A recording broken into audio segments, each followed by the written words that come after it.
So it's all to play for still. I think so. Do you want to bet against us?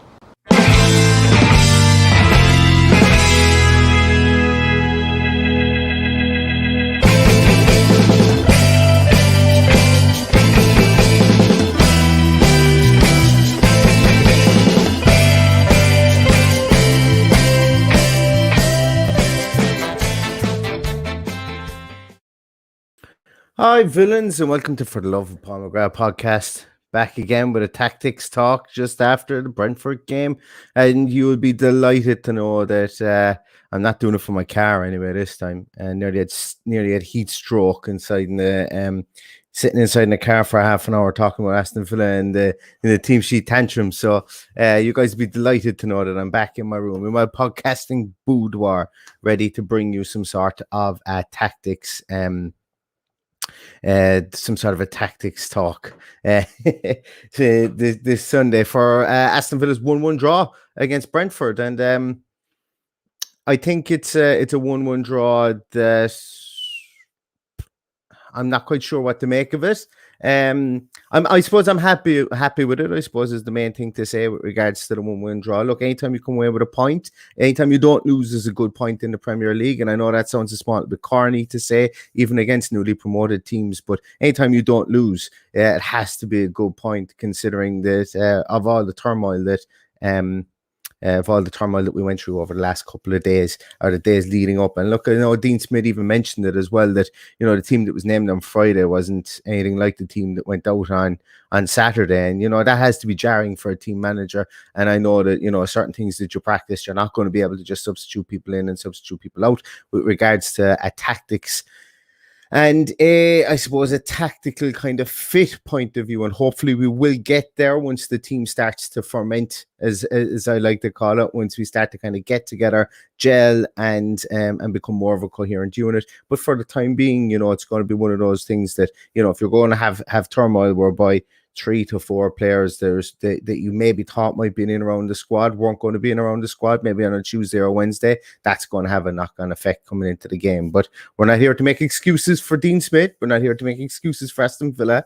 It's a home game. It's 2 points dropped, but and I completely understand that. But I think it's a good point as well on the other side of things, you know, playing into what we have what we went through, I suppose, over the 3 to 4 weeks previously, or 3 to 4 days previously. I suppose just 1 or 2 little points, I think, just before we start into the tactics talk. And I know there's Rob Henry. Thank you so much, Rob. Rob has put up, if I heard the Emmy news. I have heard news about Emmy whereby the 2 Buendias are going to the World Cup qualifiers, unless anything has changed in the last 20 minutes. Unless anything has changed in the last 20 minutes since I sat down to the computer to try and get some things together. What do I think of it then? Noel asks. And yeah, that's what I want to talk about next.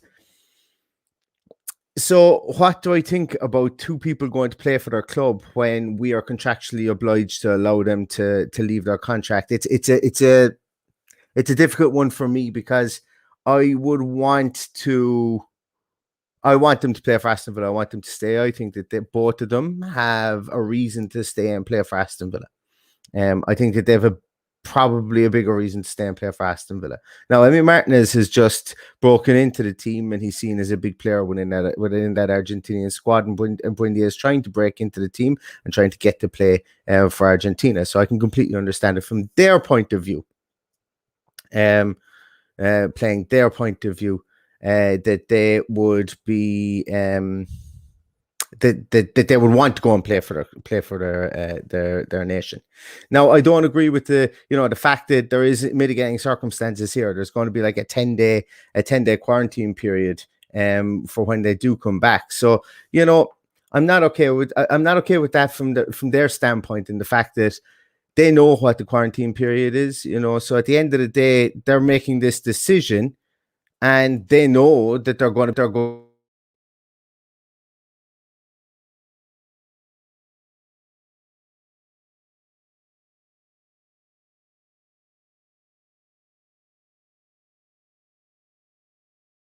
And I'm back. Sorry there, guys.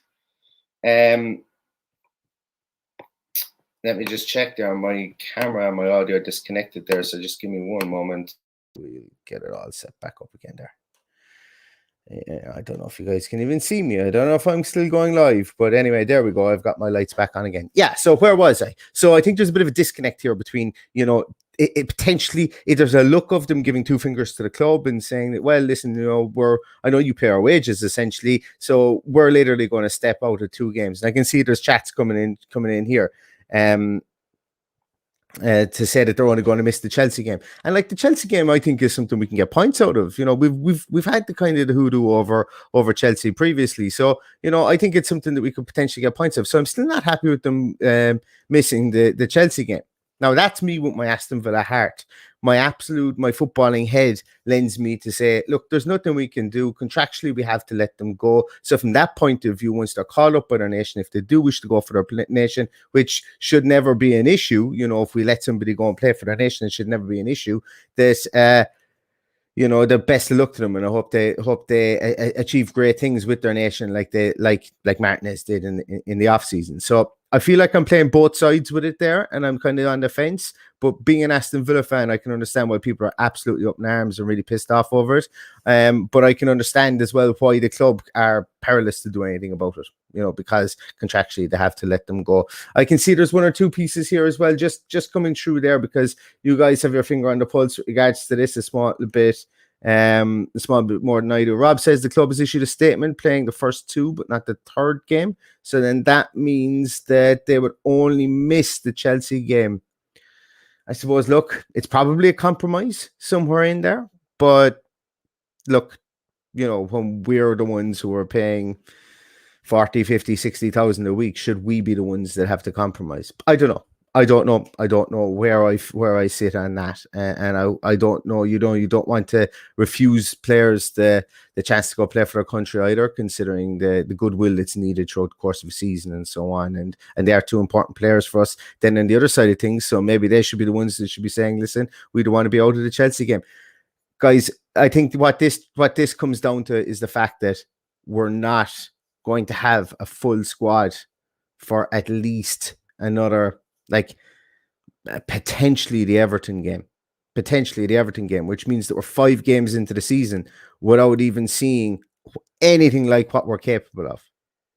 And that to me is a worry, but it's not a worry as regards to what way the club is structured or what the club are doing. I don't think it's a negative on the club. Don't think it's a negative on the manager. It's just a pretty crap situation whereby injuries, COVID, and now red tape with regards to internationals are really kind of hindering us and hamstring us, and potentially we're shooting ourselves in the foot with this one. But the other ones, I don't think we did. They're just a very, very unlucky situation, I think, for us. And that's true as well, Luke. That Dean Smith seems to promote the importance of participating and representing your country, and it seems like that was the choices, therefore up to them. Of course, I think 100%. I don't think they can actually tell them not to contractually. So it was always going to be a case of get out the small violins, play the guilt trip, and see if it works. But at the end of the day, they're proud Argentinian men, and it's 100% all right to go and play for Argentina. So look, we'll see what happens. We'll see what way what side of the coin this one falls down on. And looks like it's going to be Jed steering goals against Chelsea. And we're already now 2 weeks. We're already looking at a negative coming out of the international break, when potentially this international break was going to cleanse all the injury issues that we have within the club and maybe let us come back raring and fighting. But for me, I think it lends another shadow. So the shadow's going to linger over us for the 2 weeks, provided no one else gets injured on international duty. And then we're going to come back to this talking point again. And I think the club needs to not have talking points, because we've just finished with the Jack Grealish talking point, and that talking point is going to follow us for the whole season about, can they do it without Jack Grealish? It's very much open season on anybody's take on that at the moment. And now we have another talking point about, well, why did they allow their players to go, when that shouldn't really even be the talking point. The talking point should be really, listen, why are international games being played in the first place? But look, as I say, each to their own, and we'll see what happens from that. I think, yeah. So Ad says that I think all the Argentinian lads called up in the Premier are going, yeah, they potentially are. Exactly, yeah. Just because, as my mother used to say to me, just because everyone's doing it doesn't mean it's right, you know. So I do come at it from both sides. I know my head says, look, it's that. Look, I probably, if I was an Argentinian man and my nation had called me up and I just broken onto into the panel, I'd probably want to go as well because I wouldn't want to anger my manager and give up my chance there as well. But at the end of the day, for somebody like Buendia, who has just come into the club and just beginning to find his feet, there's a knock-on effect for him here at Aston Villa as well, you know, and we'll see what's going to have to come of it. We'll see what's going to come of it.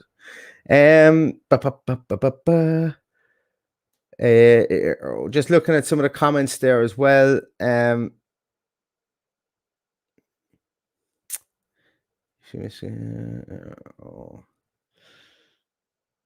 Cool. Right. So sorry, guys, there. My comments aren't really loading at the moment.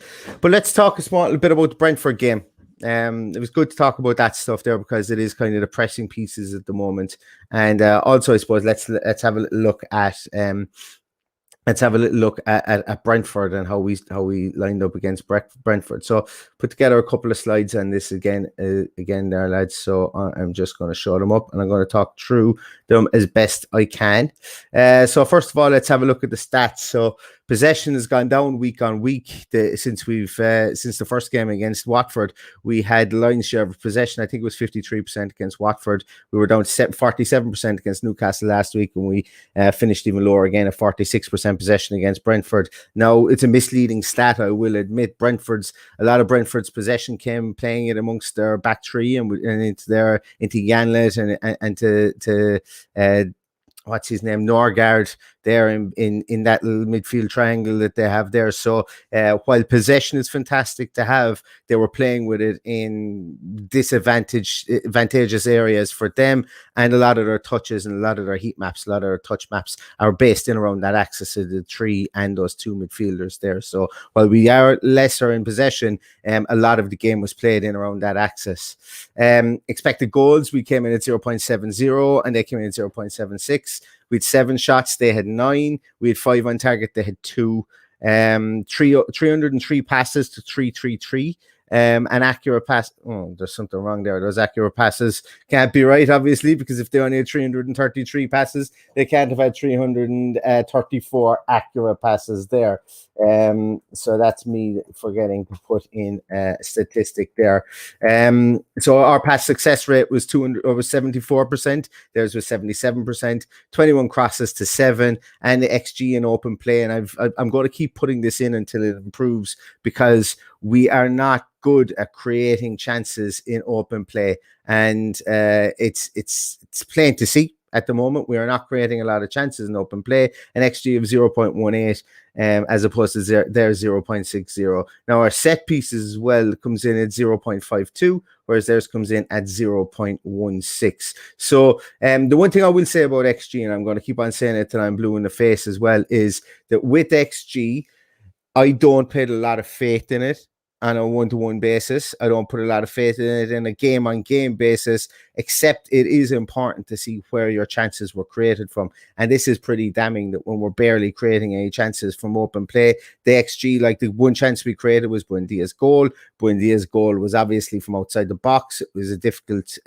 from a difficult position to score in. So we weren't creating clear-cut chances, I think, is the biggest thing to say that I could say with regards to that. So that's what I use XG for. I don't really put much put much mass into XG. Apart from that, I put more into, if you're looking at X striker is going to be signed from Y league, then you look at the XG that striker has based on the league and see if you can expand it in towards the Premier League with regards to similarities of players and similarity in shot creating chances and all this. And you can build out, I'm not going to say you can build out an algorithm or whatever, but you can just build out a little table and see what corresponds. So there is something in it from that point of view, looking at a big sample set over the course of a league season for one player.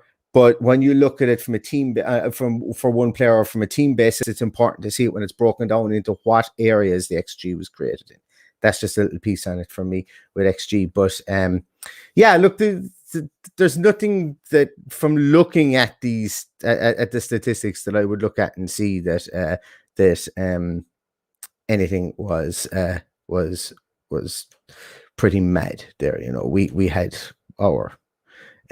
We had our chances and they had their chance.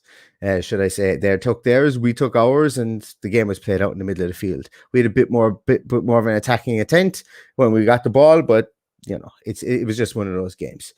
This is the way we set up. This was the most common positions that players took up. Really, really interesting to see where this is. You can see Tuanzebe, Konza very, very close together. Target much higher up. Cash played to the right. He played a small bit deeper than normal. Buendia tucked in like he did against Newcastle. Ashley Young really hogging the middle of the field, right in the centre circle. Douglas Luiz almost pulling back into a back three at times. Carney then playing more to the left, as Dean Smith likes his forward player to do. El Ghazi up top, up really high with Ings. You can see that from set pieces and so on. That's why I think El Ghazi is up there so much. From set pieces, we keep somebody up there beside Ings. Obviously, Ings was central, and Matt Targett was played a small bit higher up there on that left wing as well. When I saw this, just looking at the game, this looked very familiar. When you look at the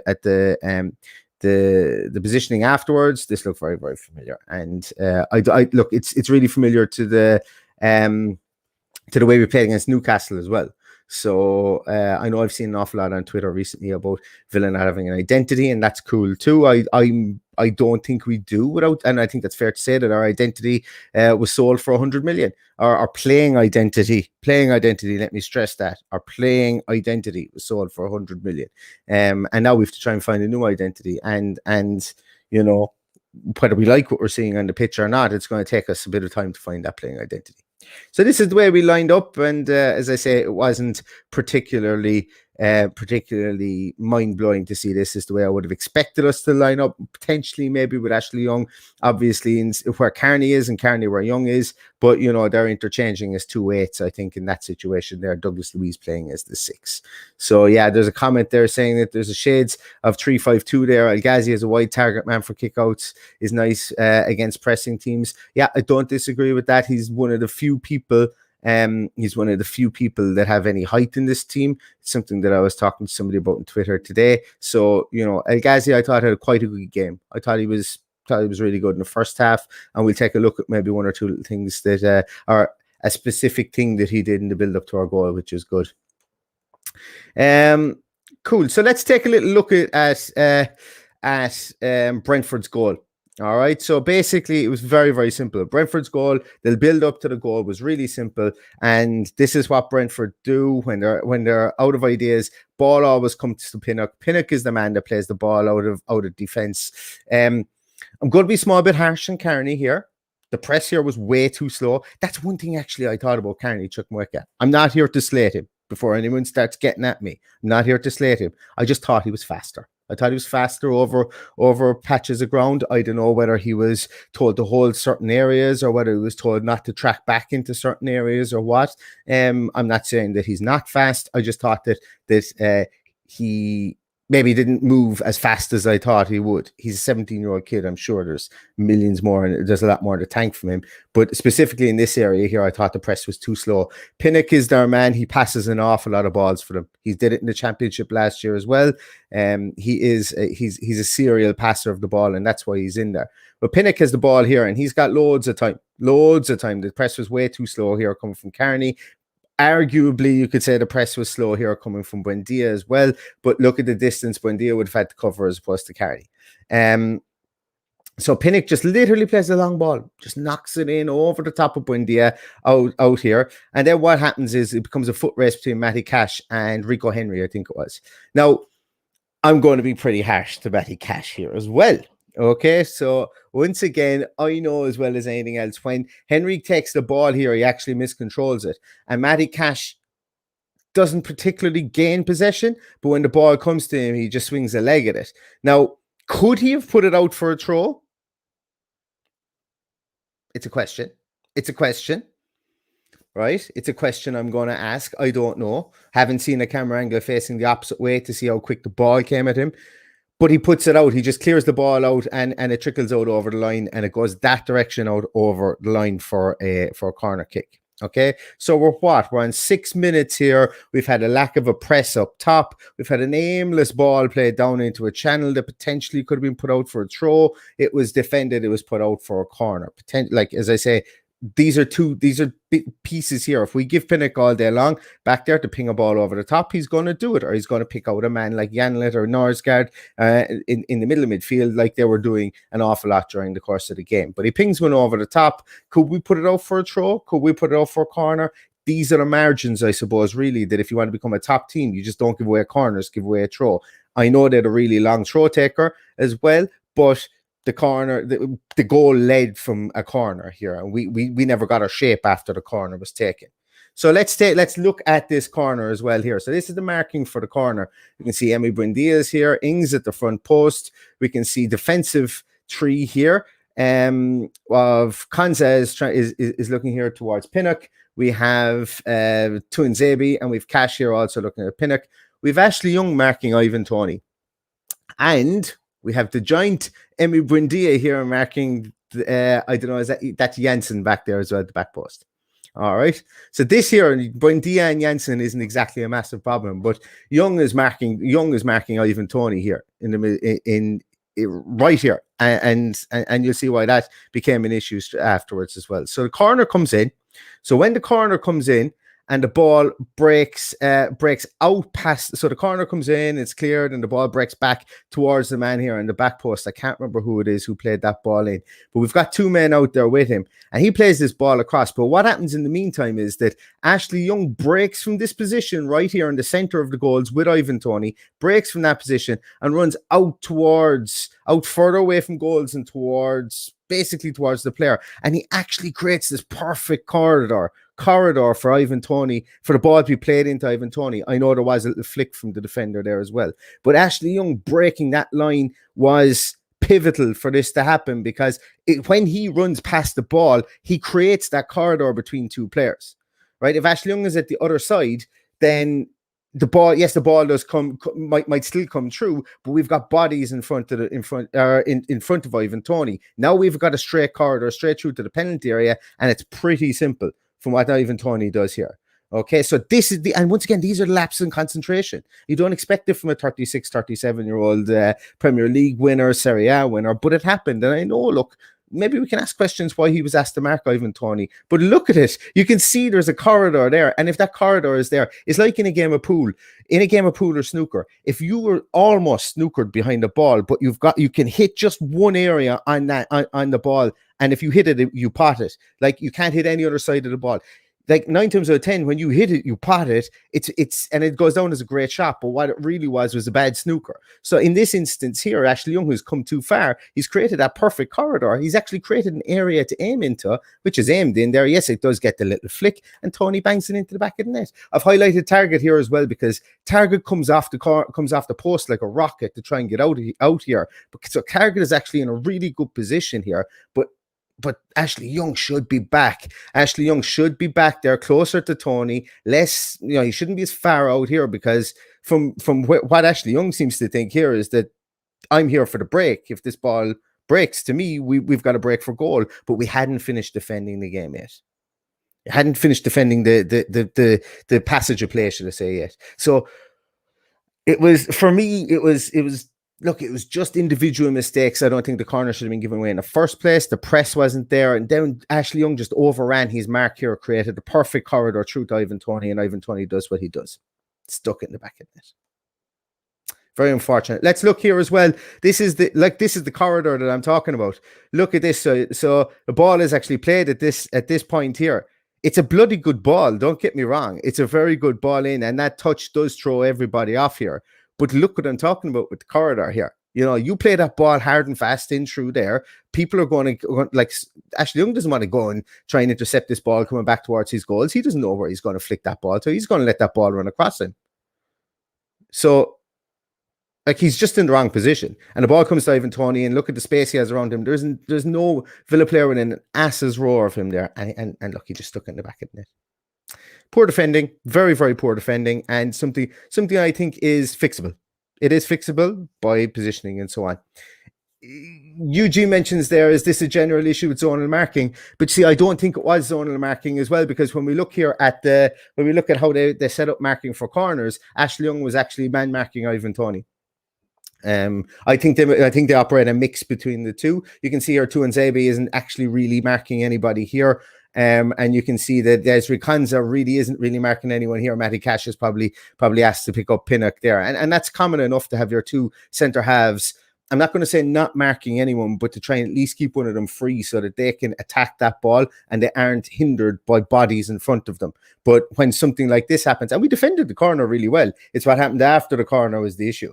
What happened after the corner was the issue. You know, we didn't get into any defensive structure at all in that space.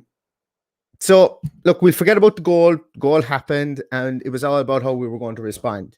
And we responded pretty well. And I'm going to attempt to do something gas here now in a minute, lads. And this won't really, this mightn't translate well to the audio podcast, but let's have a look.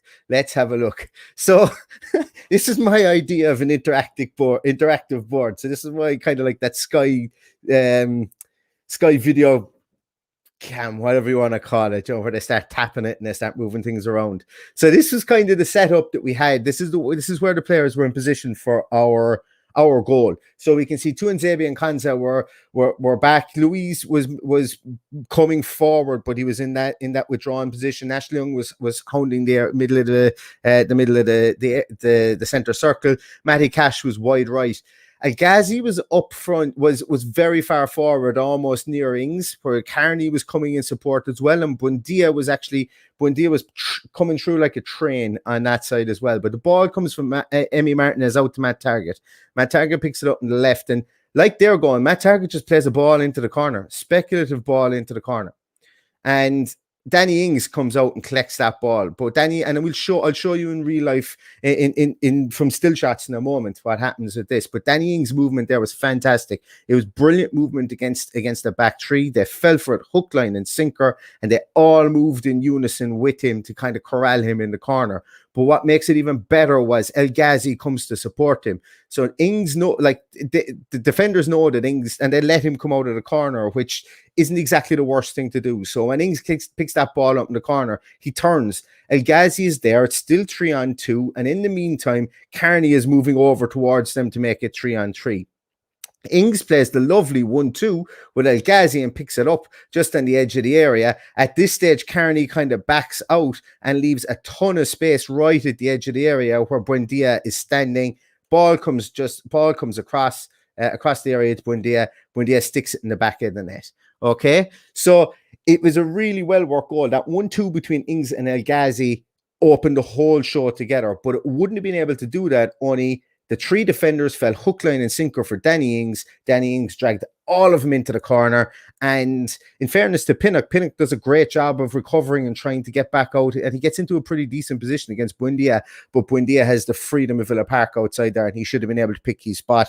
Rapid goal, brilliant goal. But Ings' movement, and then the 1-2, the clever pass from El-Ghazi, he puts it into a perfect spot, which really makes three people redundant, from that press that Brentford had. Ings comes through, passes it to Buendia, and Buendia has Rico Henry and Pinnock over there, but they're way too far away from him to get near him to score the goal. And let's take a look at that as well here with some still shots. So here's the lead up to the goal. So Ings comes across, or starts from central and moves backwards towards Ayer and drags Ayer out of the center of defense. Ayer is playing centrally, Janssen to the right and Pinnock to the left. He drags Ayer out of center of defense. Janssen, being on the right hand side, goes to him also. So we've got two center halves in there. Pinnock, it was dragged over to the right hand side as well because of Carney running through, and you can see here that Rico Henry is busting a nut to get back there to get at Buendia. Buendia is nowhere near where he needed to be to get the pass here,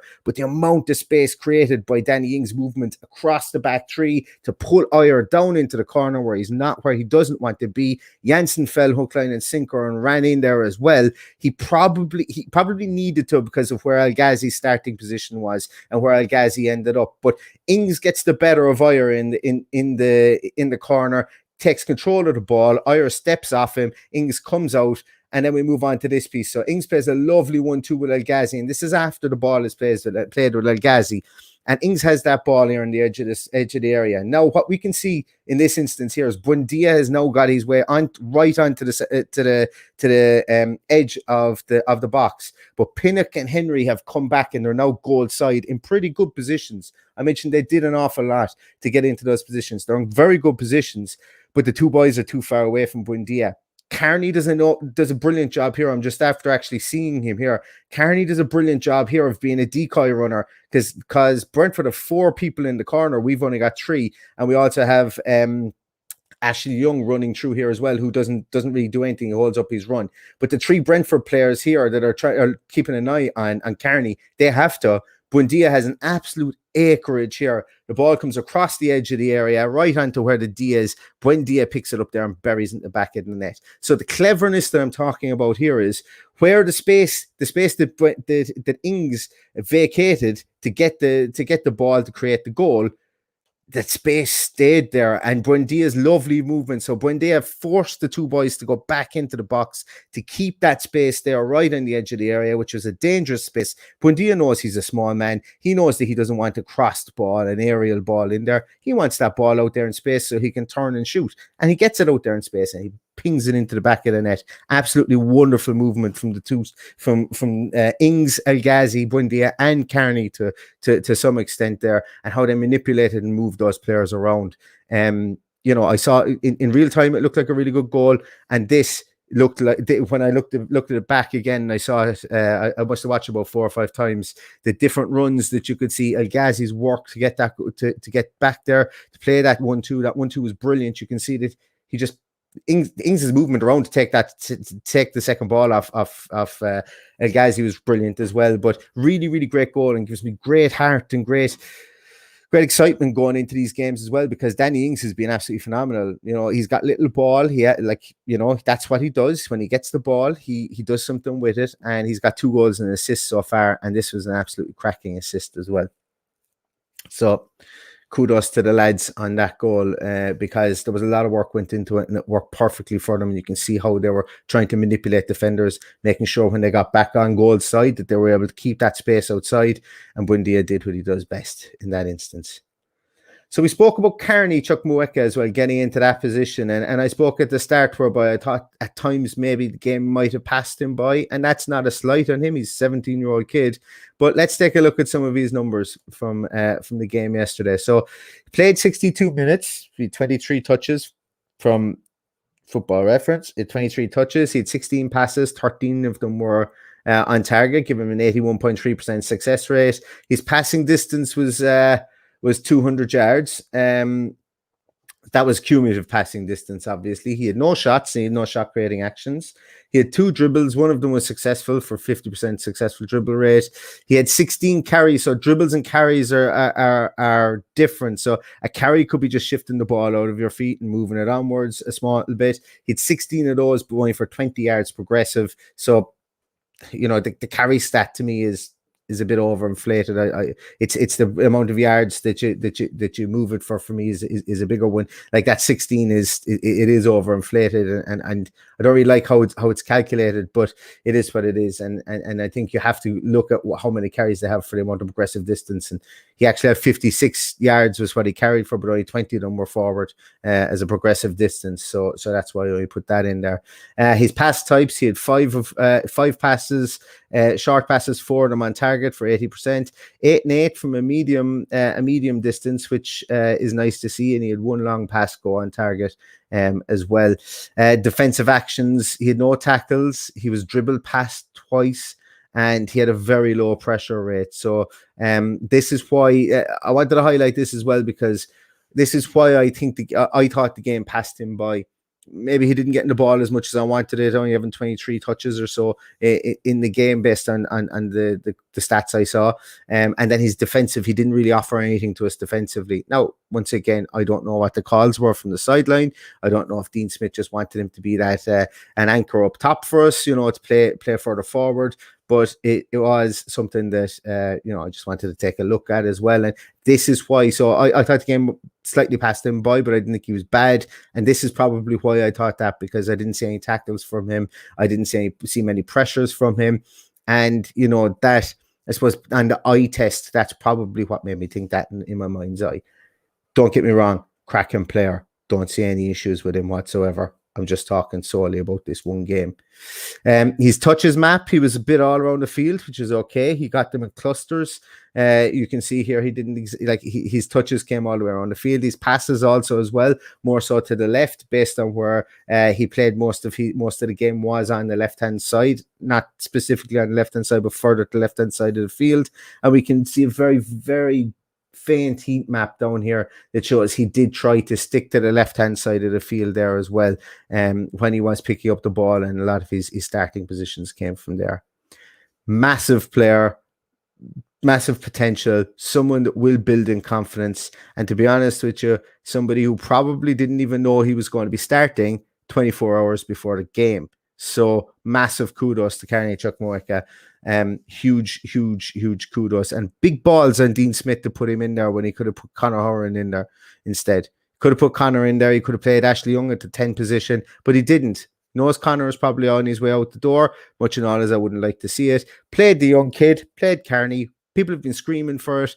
Carney went out there, looked the part as a Premier League footballer, and there's a lot more to come from him, and he's a bloody exciting player. Whether he stays with Villa or goes on loan, I don't really care. He's going to be a good player, and he's going to get minutes no matter where he plays this season.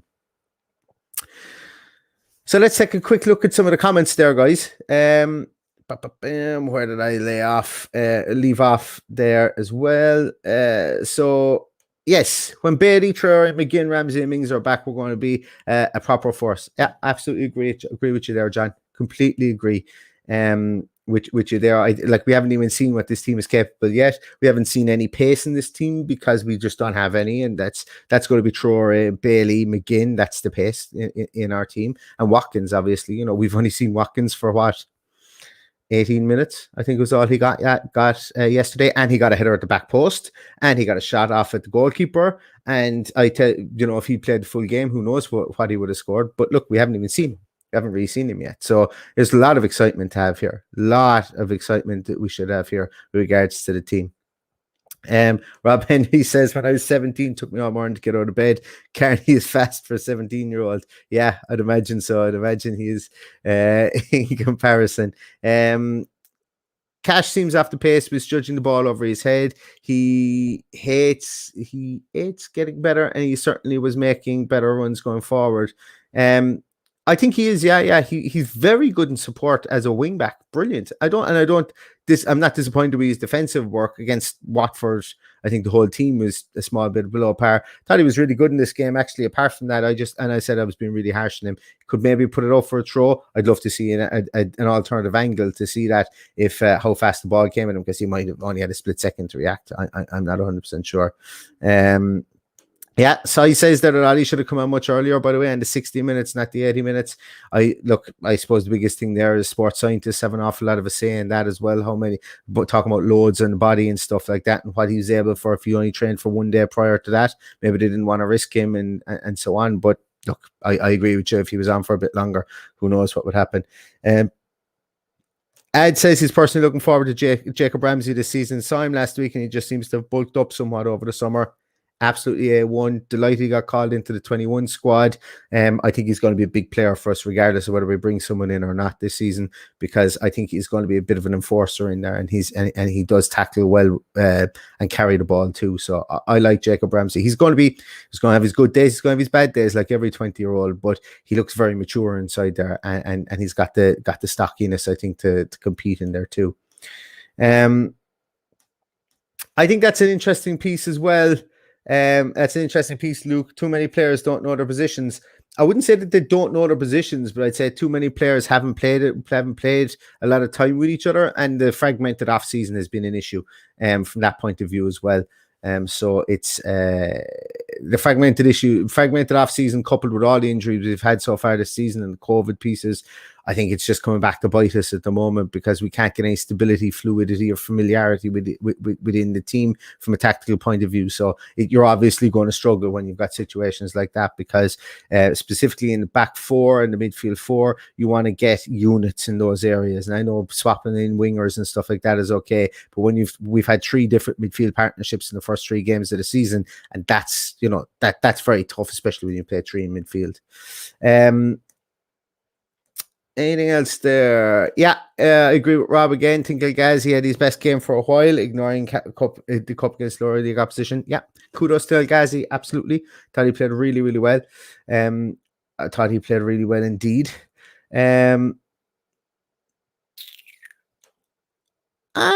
Luke, this one is interesting. It looked to me as Brentford didn't seem to be worried by El Ghazi, whereas Buendia was marked out of the game. They allowed El Ghazi space, so he kept going down that side. I think that we manufacture space down that side because I think that it's just a holdover from the Jack Grealish era, and I think the team goes to it almost by muscle memory. But it's they also play Rico Henry. They also usually play Rico Henry a small bit further forward, but Rico Henry was played to mark on Buendia. So you're absolutely right there as well. Like the right-sided fullback, if you want to call him, is Carneys, who's a much more attacking player. He's kind of converted into a right-sided wing back as well. So maybe that space wasn't left by design. Maybe it was just there because they had a much more attacking player on that side. They play an awful lot of their balls through there as well. When Onyeka is there, Onyeka was a big loss for them as well. And look, I still think we should have beaten Brentford because he was a huge loss. But I don't know whether I would go so far as to say that they didn't respect El Ghazi and they weren't worried by him. I just think that we have ways of manufacturing space on that side of the field, and it's just a holdover from last year's tactics. And I think El Ghazi knows how to play out there for sure. What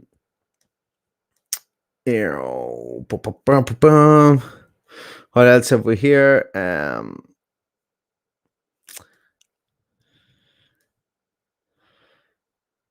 Yeah, I agree that as well.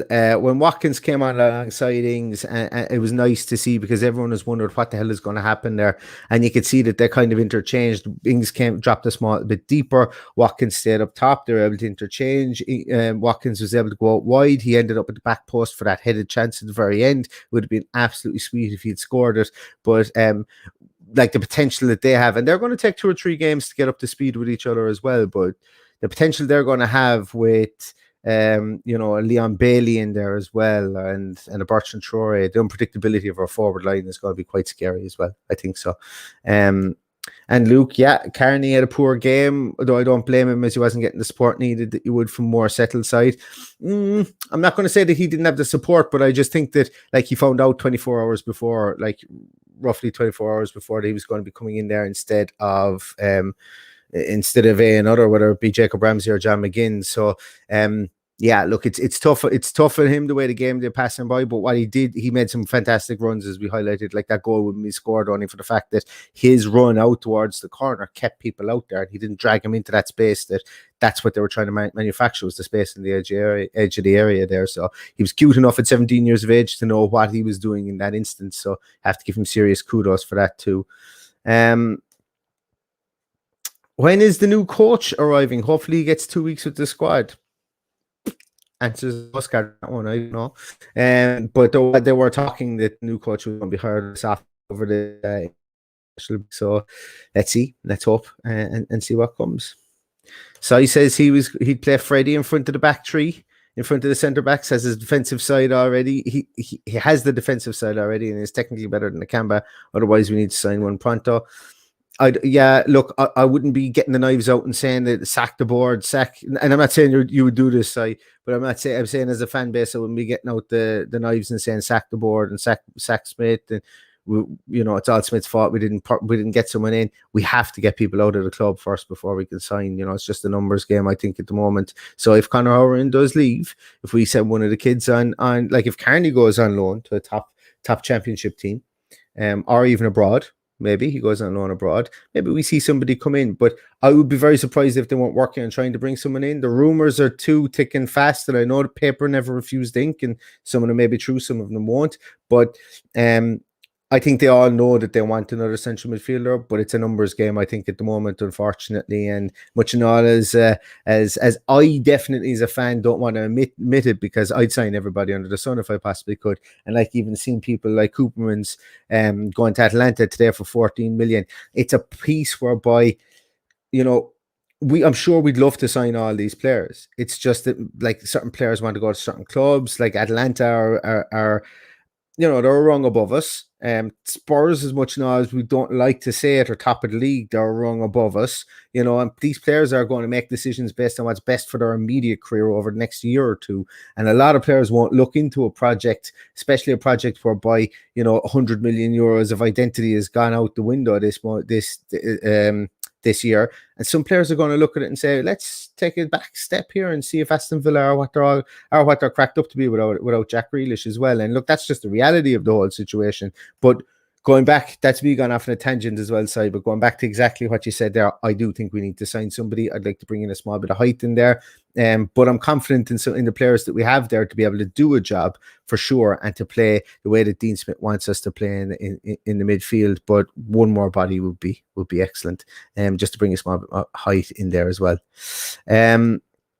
Guys, thanks so much. I'm going to cut it there because I only wanted to come on for 20 minutes, but now we're 45 minutes because you guys have had so many great questions. Thanks a million for keeping them coming in. Thanks a million for watching. You know, it's brilliant. I'm getting to see a lot of the same heads coming in to watch the videos. That means that you must like what you're seeing. So really, thanks so much, everybody, for all your support. And I say it in every podcast, but I really mean it. You know, this is. Sometimes I don't I mightn't see another Villa fan from one end of the year to the next other than Paddy, you know, so it's great to be able to chat to you guys about something that that's so close to my heart, and you guys make it all worthwhile every time I pop on. So that's it, really. We're going to have one more show. I think next week we'll go live. Myself and Paddy will go live next week, and hopefully it'll be something special.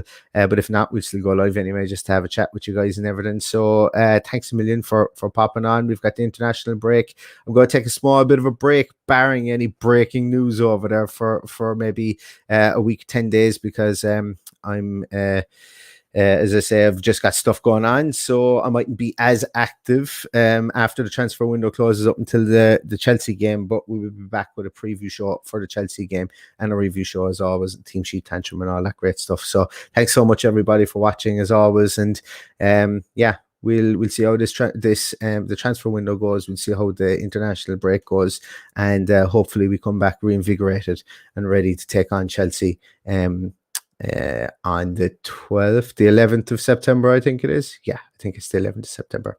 All right, guys, gonna leave it at that. Have a fantastic night, and all that's left to say is up the Villa.